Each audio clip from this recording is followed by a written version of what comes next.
অনেক সময় আমরা নিজেদের কাছের মানুষের ওপর অভিমান করে বলি যে একদিন ঠিক বুঝতে পারবে যে আমি তোমার জীবনে কি ছিলাম। একদিন ঠিক বুঝবে, কোনো না কোনো দিন ঠিক বুঝবে। আমি বলছি ওরা কোনো দিন বুঝবে না। এই আশায় আমরা বেঁচে থাকি যে তারা এক না একদিন আমাদের গুরুত্বটা ঠিক বুঝতে পারবে, কিন্তু বিশ্বাস করুন, যারা বোঝার তারা সময় থাকতেই বুঝে যায়, আর যারা না বোঝার তারা কোনো দিনও বোঝে না। তাই এই আশাটা করা একদমই উচিত নয় যে সে এক না একদিন বুঝবে। কারণ এখনকার দিনে প্রত্যেকের একটা ফিক্সড মাইন্ডসেট হয়ে গেছে। সে মনে করে যে সে যেটা দেখছে, সে যেটা শুনছে সেটাই সত্যি, তার বাইরে কোনো সত্যি হয় না।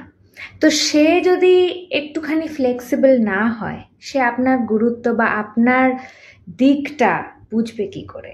সেই জন্য আমার মনে হয় এই আশাটা করা একেবারেই উচিত না যে সে এক না একদিন বুঝবে। কোনোদিনই সে বোঝে না।